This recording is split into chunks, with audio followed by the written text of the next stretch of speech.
E hoje a revelação é a revelação na aliança. A aliança é o motivo pelo qual Deus realiza o êxodo e a libertação do Egito. Por isso, a aliança representa o ponto máximo do envolvimento de Deus com a história do homem. Deus entra na vida do homem, ligando-se a ele de forma estável por meio de uma instituição humana, pacto ou aliança. A aliança tem um valor teológico e é constituído por um elemento jurídico. Deus se liga a seu povo por meio de uma instituição humana usada naquele tempo. Nesta época, na época da revelação da aliança, existia dois tipos de aliança. O pacto entre iguais, por exemplo, dois reis, ou um pai, o rei e seu filho. O pacto entre os desiguais, por exemplo, o rei e seu povo ou seu servo. A aliança do Sinai é um pacto entre os desiguais. Muito bem, aqui eu apresento a estrutura da aliança baseada no pensamento de um grande exegeta, Mowinckel, e ele apresenta a seguinte estrutura da aliança. Primeiro, a apresentação do rei com seu nome e seu título. Segundo, um prólogo histórico que apresenta a magnanimidade do rei e a insubordinação do povo ou dos súditos. A estipulação do pacto, o rei põe suas obrigações. Quarto, a invocação dos deuses como testemunhas. Se invoca a testemunha para abençoar. Em caso de observância do pacto, bênção. Em caso de desobediência ao pacto ou aliança, maldição. E quinto, por fim, as cláusulas são escritas. Não existe pacto sem um elemento escrito. Hoje poderíamos dizer até jurídico. Muito bem. Agora aplicando esse esquema justamente aos pontos da aliança do Sinai. Primeiro ponto. O primeiro momento da aliança corresponde ao Êxodo 19 até o Êxodo 20,2. É preparada a aliança. Deus fala a Moisés e se manifesta a ele numa teofania, a sarça ardente. No versículo 20 e versículo 2 se apresenta o nome e o título de Deus. Segundo passo.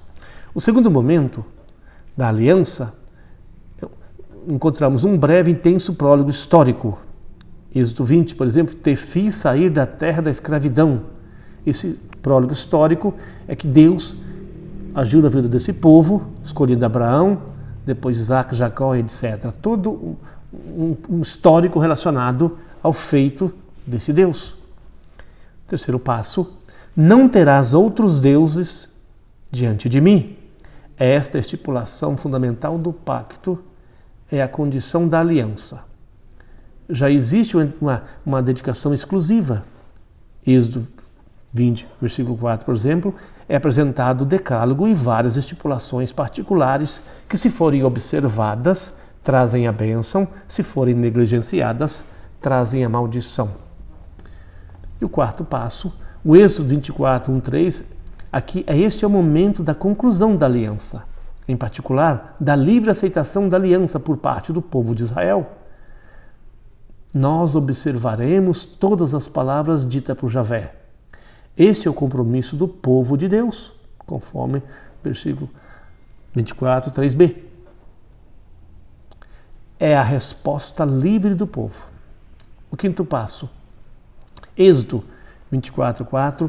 Moisés escreve todas as palavras de Javé. A aliança existe somente quando se concretiza através de um documento escrito. Depois disso, se realiza um sacrifício de comunhão, no qual metade do sangue foi derramado sobre o altar e a outra metade foi aspergida sobre o povo. Essa era a estrutura própria da aliança daquele tempo. Ainda dois elementos da aliança. Primeiro, Deus quis se colocar ao lado do homem, seu povo, junto com ele no caminho da vida para sustentá-lo na busca do seu destino, do significado da sua vida. Deus se faz companheiro do homem. Segundo passo, elemento, a aliança põe na vida do homem um ponto de partida certo, que constitui uma radical fonte de certeza. 10 mandamentos revelados pelo Senhor, fonte de certeza que conduz à existência humana, que transforma a existência humana. Esta certeza depende do fato de que o fundamento da aliança não é constituído pelos pensamentos ou méritos dos homens, mas se baseia unicamente na decisão livre e definitiva de um Deus que é Pai, de um Deus que ama os seus filhos, de um Deus que ama o seu povo.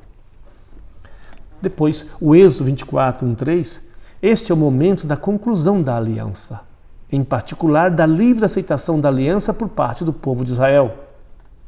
Certo? Muito bem. Depois Moisés escreveu todas as palavras de Javé, porque sem justamente um texto escrito, um documento, não é possível então concretizar de verdade essa aliança.